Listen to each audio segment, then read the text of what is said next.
नमस्कार, आप सभी का स्वागत डीडी न्यूज़ के सांकेतिक भाषा के इस विशेष बुलेटिन में। मैं हूं मुकुल शर्मा, मेरे साथ मौजूद हैं मेरे सहयोगी शरद मुदगल। खबरें जो हैं आपको विस्तार से हम बताएंगे, लेकिन आइए उससे पहले नजर डालते हैं हेडलाइंस पर। हरियाणा के रेवाड़ी जनसभा में केंद्रीय गृह मंत्री अमित शाह ने कांग्रेस पर सेना के अपमान करने का लगाया आरोप। वायदा किया कि हरियाणा का एक भी अग्निवीर पेंशन वाली नौकरी के बिना नहीं रहेगा। राज्य में कांग्रेस के भीतर अंतर्कलह के बाद कार्रवाई का दौर। 13 नेताओं को पार्टी से 6 साल के लिए किया गया निष्कासित।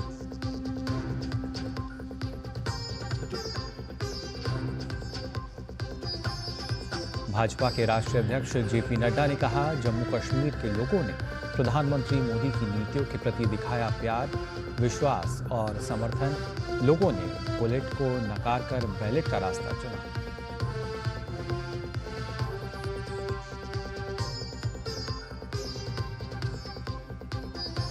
कर्नाटक में सीबीआई जांच की सहमति वापस लिए जाने को लेकर राजनीति हुई शुरू। भाजपा ने इस मुद्दे पर कांग्रेस को घेरा। कहा, कांग्रेस बन गई है भ्रष्टाचार की दुकान।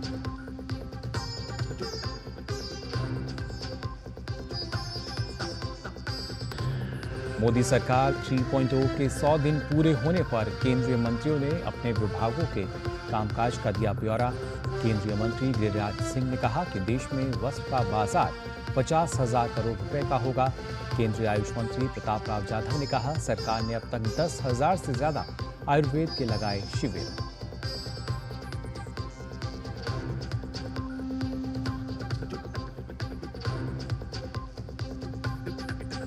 और कानपुर में तीसरे टेस्ट मैच का पहला दिन बारिश से हुआ बाधित। मात्र 35 ओवरों का ही हो सका खेल। शुरुआती झटके के बाद संभली बांग्लादेश की टीम।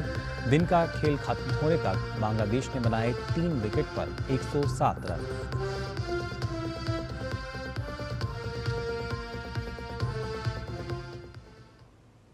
और आइए अब खबरें देखते हैं विस्तार से। भाजपा के वरिष्ठ नेता अमित शाह ने हरियाणा के रेवाड़ी में एक जनसभा को संबोधित किया। अमित शाह ने कांग्रेस पर सेना का अपमान करने और अग्निवीर को लेकर भ्रम फैलाने का आरोप लगाया। साथ ही एमएसपी को लेकर कांग्रेस पर हमला बोलते हुए उन्होंने कहा कि वोट की खातिर कांग्रेस एमएसपी के नाम पर किसानों से झूठ बोल रही है। पार्टी राहुल बाबा को अभी किसी एनजीओ ने पकड़ा दिया है कि एमएसपी बोलने से वोट मिल जाएंगे। राहुल बाबा, एमएसपी का फुल फॉर्म मालूम है क्या आपको? एमएसपी किसको कहते हैं मालूम है क्या? खरीफ का क्रॉप कौन सा है, रबी का कौन सा है, कुछ मालूम है क्या? पूरे देश भर में कांग्रेस की सरकारें जो चल रही है वो एमएसपी के नाम पर किसानों के सामने झूठ बोलने का बंद करिए। भारतीय जनता पार्टी हरियाणा की सरकार मिनिमम सपोर्ट प्राइस पर 24 क्रॉप खरीद रही है। 24 के 24 क्रॉप खरीद रही है। और वहीं हरियाणा में कांग्रेस के भीतर अंतर्कलह खुलकर सामने आने के बाद पार्टी ने अनुशासनात्मक कार्रवाई शुरू कर दी है। कांग्रेस ने 13 नेताओं को पार्टी से 6 साल के लिए निष्कासित कर दिया है। हरियाणा प्रदेश कांग्रेस ने कहा है कि ये नेता उम्मीदवारों के खिलाफ विधानसभा चुनाव लड़कर पार्टी विरोधी गतिविधियों में लिप्त पाए गए थे।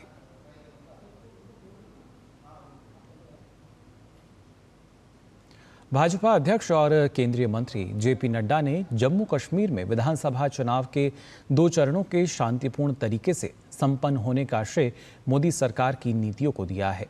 उन्होंने कहा कि लोगों ने बुलेट को नकार कर बैलेट का रास्ता चुना है।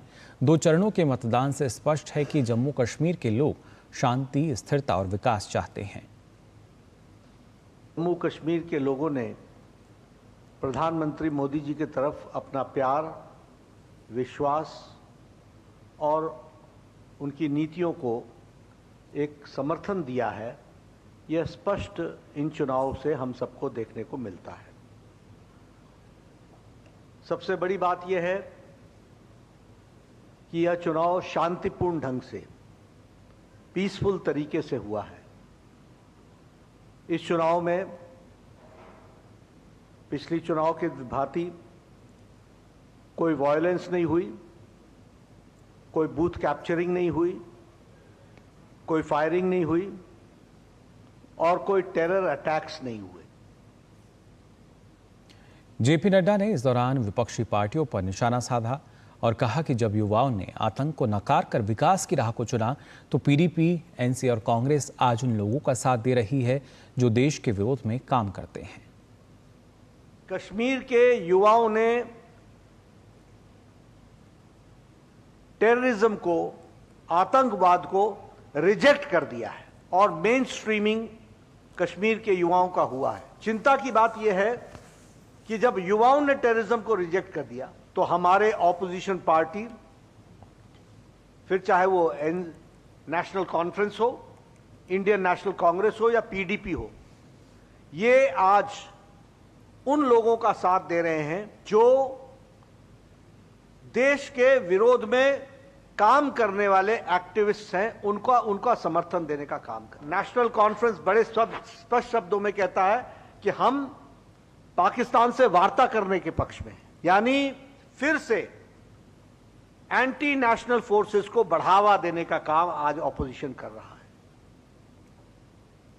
वहीं उत्तर प्रदेश के मुख्यमंत्री योगी आदित्यनाथ ने जम्मू कश्मीर में एक जनसभा को संबोधित किया। कांग्रेस, एनसी और पीडीपी पर निशाना साधते हुए योगी आदित्यनाथ ने कहा कि इन पार्टियों ने परिवारवाद को बढ़ावा देकर आतंकवाद को पनपाने का काम किया है। कौन लोग हैं वे जिन्होंने धरती के स्वर्ग को मजहबी उन्माद के पाप का एक गोदाम बना करके, वेयर हाउस बना करके यहां की जनता का शोषण किया,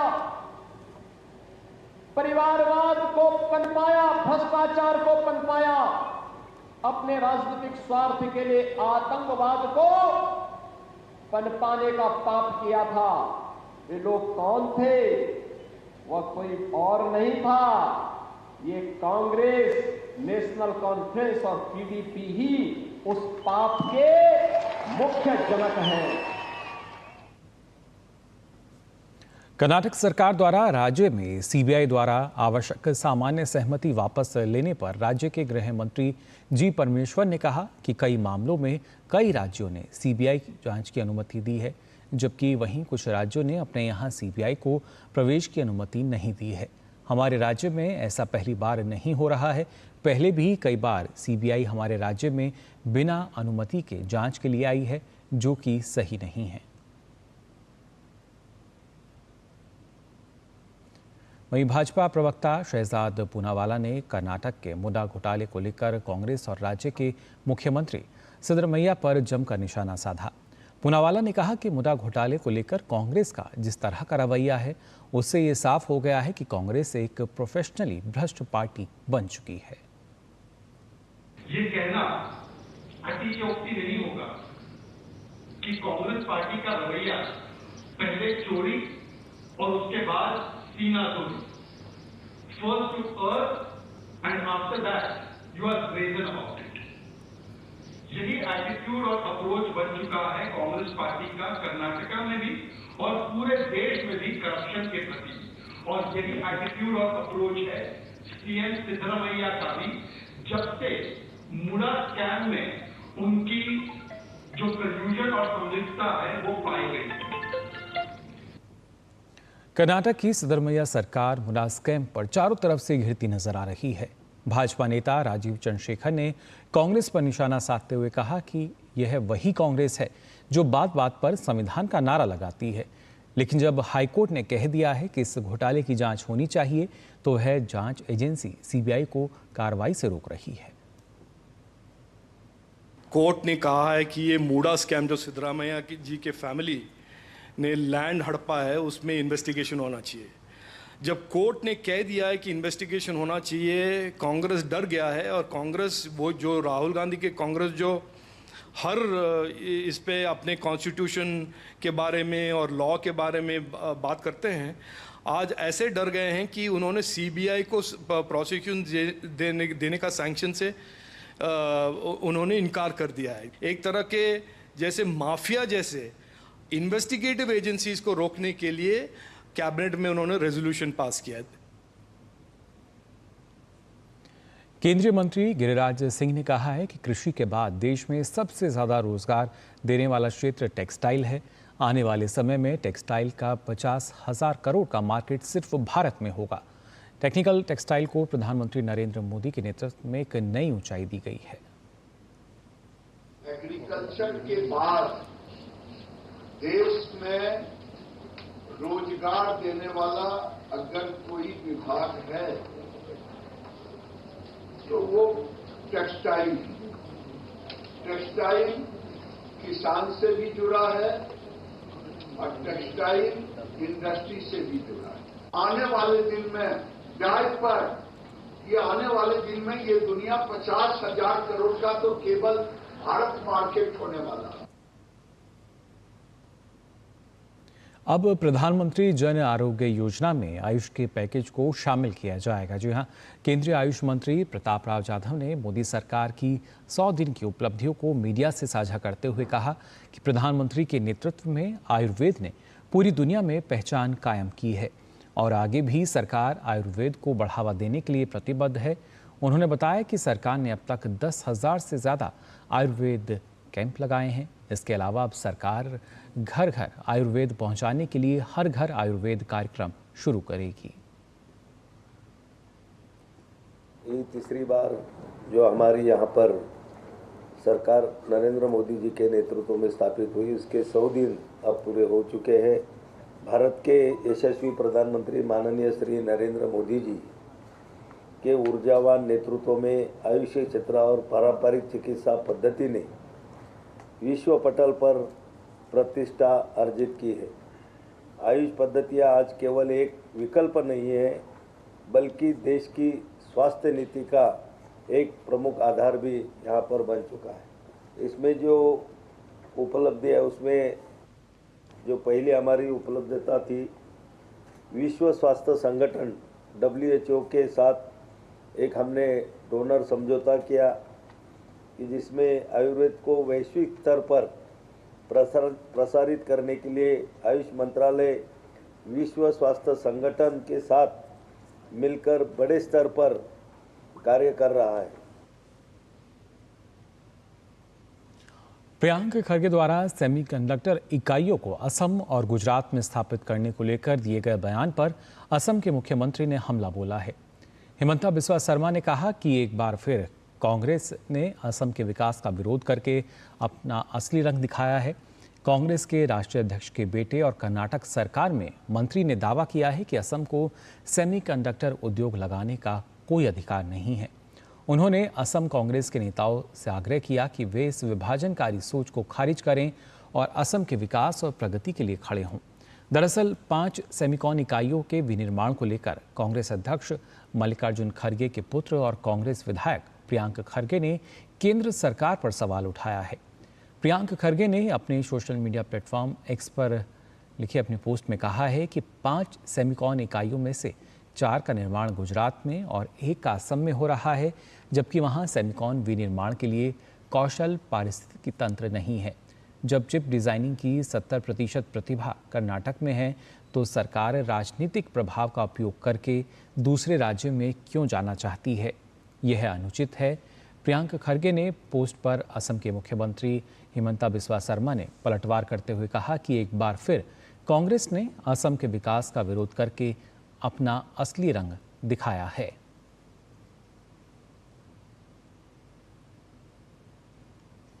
और फिलहाल हम यहां रुक रहे हैं एक छोटे से ब्रेक के लिए, जल्द लौटते हैं। ब्रेक के बाद आप सभी का एक बार फिर स्वागत सांकेतिक भाषा के इस विशेष बुलेटिन में। खबरों में आगे बढ़ते हैं। रेल मंत्री अश्विनी वैष्णव ने कहा है कि इस त्योहारी सीजन में 108 ट्रेनों में जनरल कोच बढ़ाए गए हैं। छठ पूजा और दिवाली स्पेशल ट्रेनों के लिए 12,500 कोच मंजूर किए गए हैं। 2024 और 25 में आज तक कुल 5,975 ट्रेनें अधिसूचित की गई हैं। इससे 1 करोड़ से अधिक यात्रियों को भीड़ के दौरान घर जाने की सुविधा मिलेगी। 2023 और 24 में त्योहारी सीजन के दौरान कुल 4,429 विशेष ट्रेनें चलाई गई थीं।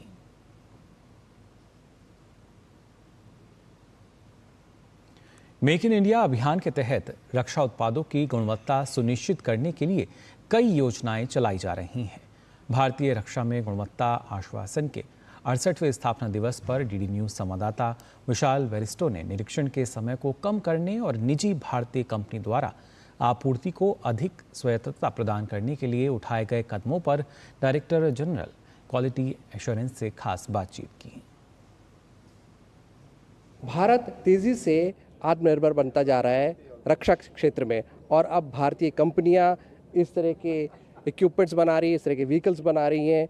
और हम यहाँ पर बात इसलिए कर रहे हैं क्योंकि आज है DGQA का 68वां रेजिंग डे और मेरे साथ हैं DGQA। आइए हम उनसे बात करते हैं।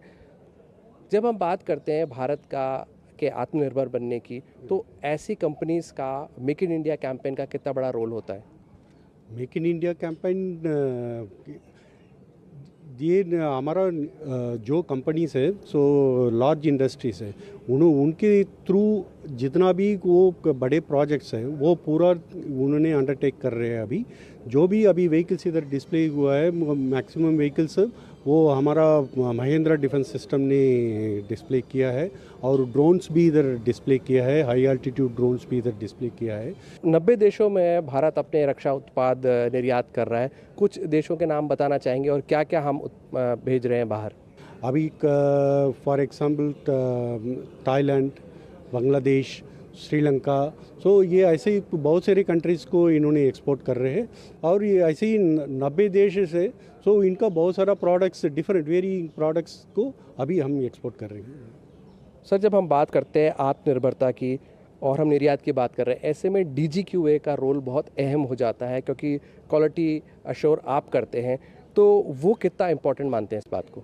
DGQA का रोल बहुत ही इम्पोर्टेंट हो जाते हैं, क्योंकि जितना भी प्रोडक्ट्स बनती है, सो उन्हीं का क्वालिटी अश्योरेंस और रिलायबिलिटी, ये दोनों बहुत ज़रूरत चीज़ है। आपके कितनी लैब्स हैं और कहाँ हैं जो इस काम को देखती हैं? हमारा लैब्स अराउंड 29 लैब्स है, और हमारा 2 प्रूफ रेंजेस भी है। ये प्रूफ रेंजेस में 2 प्रूफ रेंजेस, एक CP इटारसी बोलते हैं और दूसरा लॉन्ग प्रूफ रेंज कमारिया। सर, एक आखिरी सवाल, MSMEs और स्टार्टअप्स का बहुत बड़ा रोल है, उनको किस तरह से आप एनकरेज कर रहे हैं? हाँ, MSME के लिए एनकरेज करना बहुत ज़रूरी है, क्योंकि अभी जो इंडिजिनियस प्रोडक्शन के लिए इन लोग सब लोग आ रहे हैं, इनका जो ज़रूरत चीज़ है, एक तो कॉस्ट कम होना चाहिए और इनका टाइमलाइन कम होना चाहिए। ये दोनों चीज़ में DGQA ने एक्सक्लूसिव ध्यान दे रहे हैं। कैमरामैन संजीव के साथ मैं विशाल बेरिस्टो, DD न्यूज़, दिल्ली। पंचायती राज मंत्रालय द्वारा नई दिल्ली में पैसा यानी पंचायत अनुसूचित क्षेत्रों तक विस्तार अधिनियम पर राष्ट्रीय सम्मेलन का आयोजन किया गया। इस सम्मेलन में केंद्रीय पंचायती राज राज्य मंत्री SP सिंह बघेल सहित राज्यों के पंचायत मंत्री, राज्यों के पंचायती राज के वरिष्ठ और जमीनी स्तर के अधिकारियों के अलावा पंचायत के निर्वाचित जनप्रतिनिधि शामिल हुए। पंचायती राज मंत्रालय द्वारा नई दिल्ली में पेसा अधिनियम पर राष्ट्रीय सम्मेलन का आयोजन किया गया। इस सम्मेलन में केंद्रीय पंचायती राज राज्य मंत्री SP सिंह बघेल, राज्य के पंचायती राज विभागों के वरिष्ठ और जमीनी स्तर के अधिकारियों के अलावा पंचायत के तीनों स्तरों के निर्वाचित प्रतिनिधि शामिल हुए। जमीनी स्तर पर पेसा को लागू करने वाले संबंधित विभागों के अधिकारी भी शामिल हुए। केंद्रीय मंत्री SP सिंह बघेल ने कहा कि पेसा ने जनजातीय समुदाय को नई ताकत दी है। वर्तमान सरकार ने इस पर गंभीरता से काम किया है। किस तीव्र गति से प्रधानमंत्री ने कहा ना कि 3 गुनी, तो 100 दिन में मैं 26 स्थानों पर अपने दोनों विभागों की अलग अलग, कहीं मछली में, कहीं एनिमल हस्बेंड्री में, कहीं पशुपालन में और कहीं पंचायत में 26 केंद्रों पर जा चुका हूँ। इससे अंदाज लगा लो कि प्रधानमंत्री जी अपने मंत्रिपरिषद के लोगों से किस प्रकार से आपके हित में, देश के हित में काम करवा रहे हैं। सम्मेलन में हितधारकों के बीच इस अधिनियम की अनिवार्यता और आवश्यकता पर भी जोर दिया गया। साथ ही अब तक किए गए कार्यों, एक्ट के कार्यान्वयन में प्रमुख कमियों और आगे की कार्य योजना पर भी चर्चा की गई। कार्यक्रम में मध्य प्रदेश, हिमाचल प्रदेश और तेलंगाना राज्य के पंचायती राज्य मंत्री भी शामिल हुए। बड़ी सफलता ये है कि लगभग 5000 से ज्यादा हमने FIR नहीं होने दी। फिर गोल्ड खनिज की बात आती है कि माइनिंग का कौन को होगा, तो लगभग 131 माइनिंग के आवेदन पेशा समितियों के सामने है। और तीसरी वो उपलब्धि मानता हूँ जो 211 के आसपास शराब दुकानें कि भाई हम रखेंगे या बाहर आपको करना पड़ेगी। ये क्रियान्वयन की दृष्टि से मध्य प्रदेश अग्रणी राज्य है। जनमन में तो हम नंबर 1 है। कार्यक्रम में निर्वाचित प्रतिनिधियों, संबंधित सरकारी कर्मचारियों और विशेषज्ञों की उपस्थिति में अधिनियम के प्रभावी कार्यान्वयन पर महत्वपूर्ण बाधाओं और रचनात्मक सुझावों पर बात की गई। कार्यक्रम में देश भर से आए जनप्रतिनिधियों ने अपने जमीनी अनुभव और कठिनाइयों को साझा किया। साथ ही पेशा एक्ट को लेकर उपस्थित लोगों की चिंताओं का समाधान भी किया गया। जनजातीय क्षेत्रों में पेशा जनजातीय समुदाय को विशेष अधिकार देता है, जिसके माध्यम से वे न सिर्फ सामाजिक बल्कि सांस्कृतिक और आर्थिक गतिविधियां भी अपनी संचालित कर सकते हैं। कुछ हद तक सीमित रूप से कुछ न्यायिक शक्तियां भी पेशा एक्ट के तहत जनजातीय समुदाय को दी गई हैं। लोकतांत्रिक व्यवस्था में यह एक्ट जनजातीय समुदाय के लिए बहुत महत्वपूर्ण है और उनकी भागीदारी सुनिश्चित करता है। कैमरामैन पीयूष के साथ अजीत द्विवेदी, डीडी न्यूज, दिल्ली।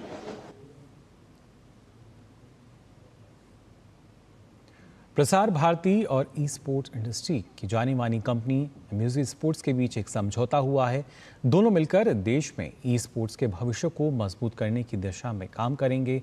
इस साझेदारी के चलते म्यूजिक स्पोर्ट्स की तकनीक को प्रसार भारती की वृहद पहुंच का लाभ मिलेगा।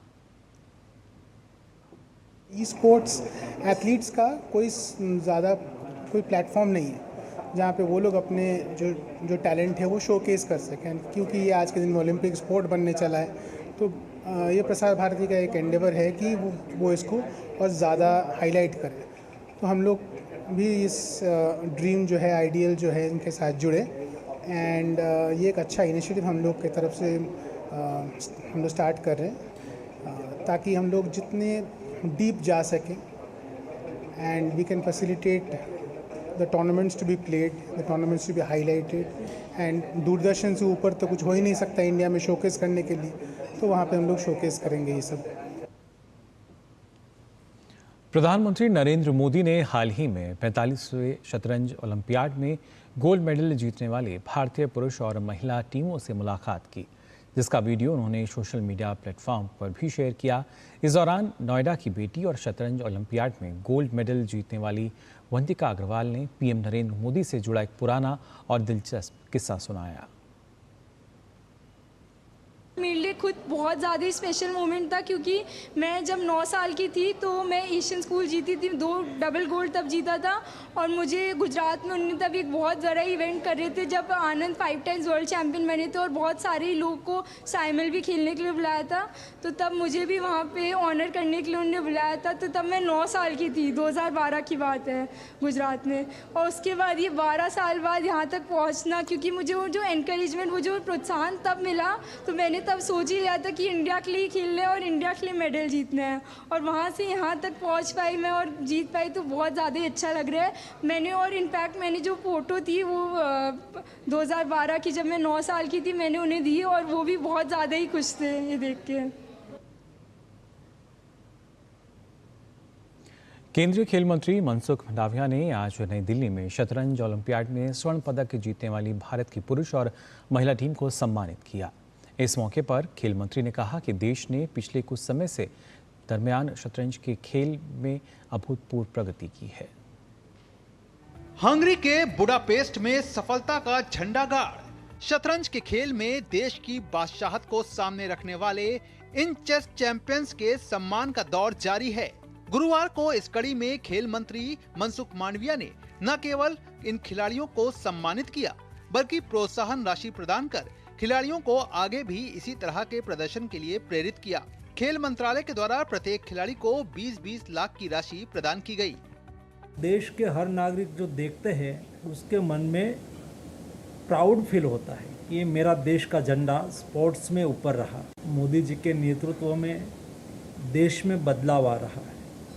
हमें 2036 में ओलंपिक्स गेम्स को इंडिया में कराना है। जो मिशन हम रख रहे हैं कि 2036 में ओलंपिक हमारे इंडिया में होना चाहिए, तो उसी तरह चेस को भी हम आगे कैसे लेके जा सकते हैं कि ज़्यादा से ज़्यादा स्कूल से बच्चे, कॉलेज से बच्चे चेस की तरफ आए और अच्छा परफॉर्मेंस दे। इस बीच खिलाड़ियों ने भी अपने अनुभव को साझा किया और इस बात को बताया कि उनके लिए ये स्वर्णिम उपलब्धि है, लेकिन देश के लिए एक ऐसा स्वर्णिम अध्याय है जो निरंतर शतरंज के खेल को देश में एक नई गति देता रहेगा। जब से हम वापस आए हैं, जो हमें लोगों से प्यार मिला है, मीडिया से प्यार मिला है, हम अपने ऑनरेबल प्राइम मिनिस्टर से मिले और जो हमने उनके साथ वक्त स्पेंड किया, हमारी स्पोर्ट्स मिनिस्टर से मुलाकात हुई, दोनों हमारे honourable prime minister, sports minister ने हमको इतना मोटिवेट और इंस्पायर किया है कि बस वो जोश भर जाता है कि इंडिया के लिए और हासिल करना है। जाहिर तौर पर परिवर्तन आना और उस परिवर्तन के साथ खुद को ढालना एक बड़ी चुनौती होती है और इन दोनों ही कड़ियों में इन खिलाड़ियों की जितनी तारीफ की जाए वो कम है, क्योंकि परिवर्तन की लहर इनके द्वारा आई है, लेकिन इस लहर के बीच अपनी जमीन को बनाए रखना भी इन्हें आता है और इसी जमीन की तपिश पर तप कर कई और भविष्य के सितारे खुद को तैयार करेंगे। Gaurav Kumar, DD news, Delhi. तो फिलहाल के लिए सांकेतिक भाषा के इस विशेष बुलेटिन में बस इतना ही। मुझे और मेरे सहयोगी को दीजिए अनुमति। नमस्कार।